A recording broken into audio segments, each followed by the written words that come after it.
Cette émission est conçue et réalisée par des membres de la communauté en collaboration avec Nous TV.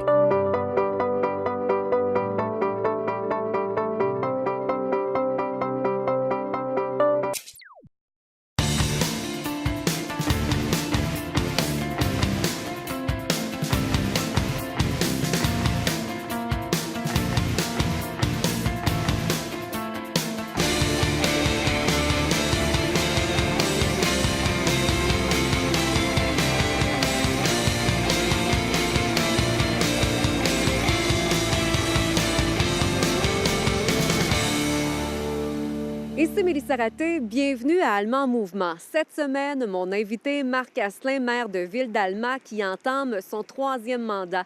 Le nouveau conseil municipal est maintenant formé et prêt à servir toute la population pour les 4 prochaines années. Bonne émission.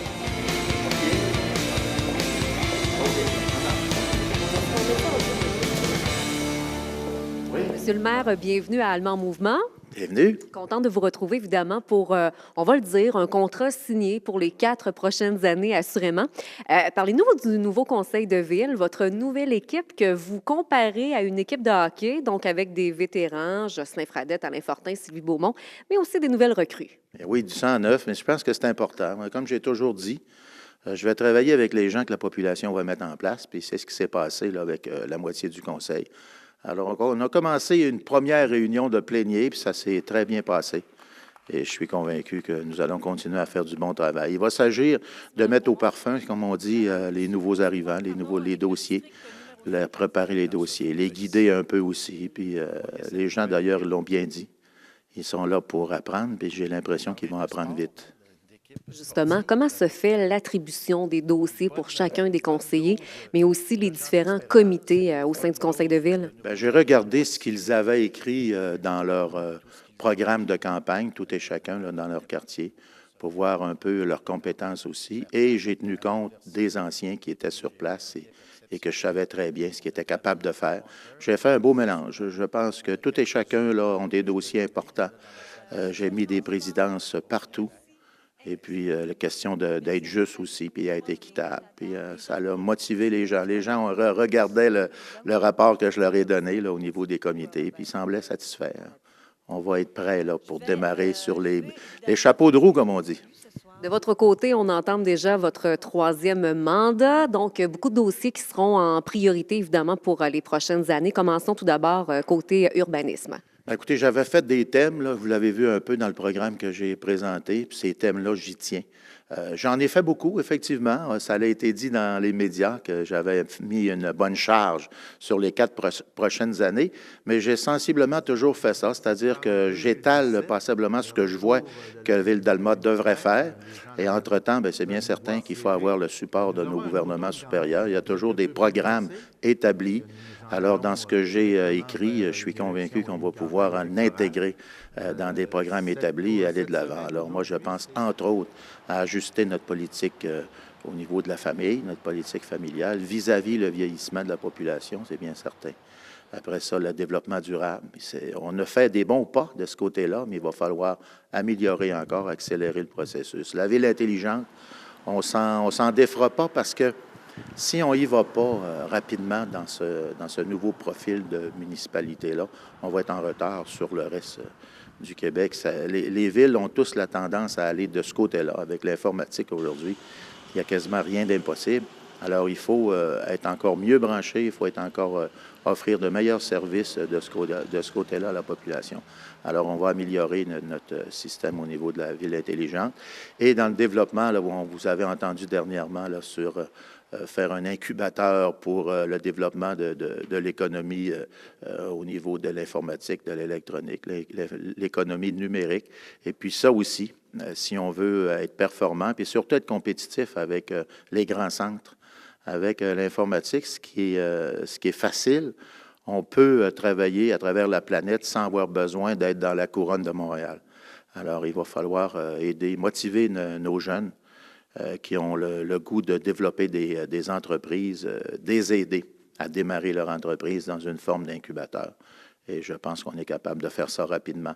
Alors, c'est un aperçu là, de ce que je vois qu'on doit faire. On doit terminer aussi des beaux projets qu'on avait commencés, mais qui sont longs. On le sait qu'aujourd'hui, c'est très difficile d'avoir des autorisations complètes du gouvernement en passant par une multitude de départements. Alors, la rivière, entre autres, on avait commencé avec la passerelle, mais on a tellement un beau projet pour la remettre à la nature, pour améliorer la beauté du centre-ville. Et puis, ça permettrait aussi d'avoir une rivière mieux remplie, mieux répartie dans son bassin d'eau. Alors, je pense qu'il faut aller de l'avant de ce côté-là aussi. Puis là, il va falloir prendre le temps. On avait commencé dans les mandats antérieurs, puis il va falloir continuer dans ce mandat-là. On est rendu où, justement, dans ce dossier-là? On en est rendu où? Bien, c'est l'acceptabilité au total, les analyses que le ministère de l'Environnement doit faire. Après ça, l'autorisation, puis pas juste ça aussi, ça nous permet aussi d'accumuler des sommes importantes pour le faire, mais il faut aller avec les programmes aussi. On sait que le gouvernement fédéral en a au niveau de l'environnement. Et puis, il faut aller chercher notre aide des paliers de gouvernement. Mais au niveau des préparatifs, puis des plans et tout ce qu'on avait projeté, écoutez, c'est un dossier qui doit avoir plus de 10 ans. Alors, on est prêts, nous, à aller de l'avant avec une belle amélioration. Participation aussi de l'entreprise privée. On sait que Rio Tinto nous a aidé beaucoup pour l'aluminium. Ensuite, Procométal pour la fabrication. Et PFR nous a aussi approchés pour être capable de finaliser là, tout ce qui est niveau plantation du côté nord de cette rivière-là. Alors, moi, j'ai bien hâte de voir si on va réussir à le faire dans ce mandat-là, mais on va travailler fort pour y arriver. Il y a un dossier, entre autres, que vous travaillez depuis le début que vous êtes arrivé à la mairie d'Alma. Évidemment, c'est l'autoroute Alma-Labé. Ça fait partie également de vos priorités à venir aussi? Bien, on a changé aussi. On a changé aussi au niveau de la ville de Saguenay, au niveau de Mme Néron. Ça fait longtemps que je la connais comme une principale opposition à la ville de Saguenay, mais maintenant elle est rendue mairesse. J'ai des bons contacts avec elle et puis je pense qu'on pourrait faire un bon travail pour accélérer la finalité de cette autoroute-là. On sait que le côté de la baie est terminé maintenant. Je pense qu'il n'y a plus d'obstacles pour pouvoir dire que maintenant nous allons rendre l'autoroute du côté du lac Saint-Jean. J'ai toujours mentionné qu'il y a une question d'équité dans ça aussi. Les routes modernes et sécuritaires se passent uniquement dans le secteur Saguenay. Il faut venir attacher le lac Saint-Jean à ça aussi. Et puis, ça serait une preuve, en fait, qu'on pourrait partager là, toute notre unité à travers le Saguenay-Lac-Saint-Jean. Alors, on va travailler fort de ce côté-là. Le timing est excellent pour y arriver, effectivement. Est-ce que vous pensez que ça va changer la dynamique régionale, l'arrivée de Mme Néron du côté de Saguenay? Bien, écoutez, la participation régionale, Mme Néron vient de le confirmer encore aujourd'hui. Elle va siéger avec nous là, à la première réunion de la TRÉ, chose qui était impossible antérieurement. M. Tremblay ne trouvait pas l'intérêt à venir de notre côté pour voir qu'est-ce qui se passe avec nos problématiques. Ce que j'ai entendu à la radio me donne beaucoup d'espoir pour la suite des choses. On a parlé d'autoroute Alma-Labé. Il y a un autre chantier qui est présentement en cours, celui de la voie de contournement d'Île-Maligne, quand même un projet de 84,1 millions de dollars. Nous, TV, on a eu l'occasion, il y a quelques jours, d'aller faire notre tour sur ce chantier qui est assez impressionnant. Est-ce que la population vous en parle de l'évolution des travaux et tout ça? Bien sûr, la population en parle. Écoutez, ça fait 40 ans qu'ils attendent après ça aussi. Eux, c'est pour cette raison-là, d'ailleurs, que je dis que pour aller de l'avant dans l'autoroute Alma-Labé, maintenant, ce dossier-là, il est en construction. Ça ne reculera pas. On va l'avoir très bientôt. Alors, c'est pour cette raison-là que je dis qu'on doit aller du côté de l'autoroute Alma-Labé. Mais ce secteur-là, quand il va être terminé, ça va être quelque chose. Et ça va donner raison, en bout de ligne, d'avoir fait 2 ponts pour traverser à Île-Maligne. Il y a 2 ponts là qui se terminaient en une seule voie. Alors là, on va avoir une circulation beaucoup plus fluide et ça va dégager les beaux quartiers qui étaient devenus dangereux. Là. Écoutez, souvent dans les heures de pointe, là, c'était à la file indienne. Alors, on a bien hâte de voir la suite des choses, mais c'est plaisant de voir le chantier en marche. Il y a beaucoup de curieux qui vont voir ce qui se passe présentement. Ouais. 2017 est une année chargée, c'est pas encore terminé. Il nous reste encore la dernière activité du 150e, le 9 décembre, animée par Marie-Lise Pilote. Est-ce que dans le futur, parce que là, on s'entend que la population s'attend à revoir des activités comme on a connu, la Grande Nuit et tout ça, est-ce que dans le futur, Ville d'Alma, ça serait une solution d'aider des organismes ou encore des organisations qui voudraient continuer dans cette veine-là? On a eu beaucoup de commentaires, effectivement. Les gens ont trouvé ça impressionnant, ce qu'on a fait comme activité pour se commémorer la Grande Nuit, mais il ne faut pas oublier qu'il y a eu énormément de budget derrière ça. Il faut repenser les choses complètement, je vous dirais, pour aller de l'avant dans ce sens-là. Mais ça sera des discussions qui vont se faire au niveau du Conseil et on verra bien si on est suffisamment majoritaire pour aller de l'avant dans ce dossier-là. Parce que c'est intéressant, c'est bien certain, mais il reste que Ville d'Alma en produit déjà beaucoup des activités, supporte beaucoup d'organismes qui font de belles activités au centre-ville. Il y en a pour tous les goûts. Mais là, on va regarder quand même parce qu'il y a des demandes qui ont été faites. Voir si c'est possible de répéter, peut-être un peu différemment, mais de répéter ce que les gens ont aimé faire. Grâce à la météo aussi, il ne faut pas oublier. Là. Je ne suis pas certain que ça aurait été aussi populaire si on avait eu des averses, par exemple, ce soir-là. C'était idéal comme météo. Là. Ben oui. Et pendant l'année, vous avez parlé évidemment de l'importance des bénévoles parce que oui, on vient de mentionner toutes ces activités-là, mais probablement que si on n'avait pas eu ces bénévoles-là, on n'aurait pas pu faire ces activités. Alors, je vous dirais, on a poussé la machine à pleine vapeur. Là. On a sollicité énormément de bénévoles, autant pour les Jeux du Québec que pour les fêtes du 150e. Mais moi, comme j'ai toujours dit, très fier de cette population-là parce que ça a tout très bien fonctionné. Ça a très bien fonctionné. Moi, j'appelle ça partie parfaite. Je le disais encore au comité organisateur du 150e. Toutes les activités du 150e ont été remplies.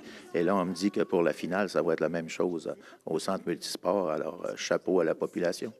Je termine là-dessus, Monsieur le maire, parce qu'au moment de l'enregistrement de cette émission-là, d'Allemand en mouvement, vous êtes en nomination, en fait, pour un prix, le prix Guy Chartrand, en fait, concernant le taxibus. Ça, c'est une belle fierté pour vous. Une belle fierté pour moi, puis une belle fierté pour le conseil, puis une belle fierté aussi pour la population qui s'en sert. On avait commencé ça, ce dossier-là, avec un projet pilote. Là, on est en train de l'étendre. Alors, c'est une réussite totale, ça aussi. Le taxibus, ça compense pour des trajets autobus où ça serait énormément dispendieux pour la ville. La ville n'a pas la dimension pour mettre des circuits d'autobus. Là, on a réussi à maintenir des compagnies de taxi. Ça n'a pas effrayé les compagnies de taxi, ce qu'on a fait. Et puis, à travers ça, la population se sert de ce service-là au-dessus de ce qu'on en pensait, surtout l'hiver, d'ailleurs. Alors, non, j'espère qu'on va gagner ce prix-là. C'est là qu'on va, le présentement. On va aller voir pour revenir avec un prix. Puis, je me croise les doigts parce que ça serait méritoire, effectivement. Monsieur le maire, ça a été un plaisir. Merci beaucoup. C'est toujours un plaisir, à vous aussi et à toute la population.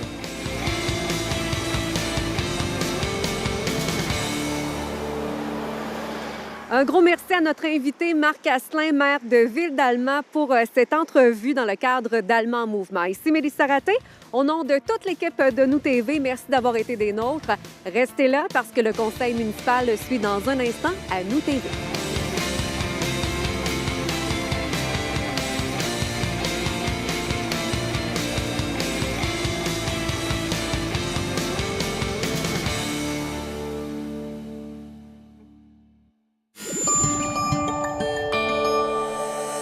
Nous TV, fiers de faire rayonner notre communauté.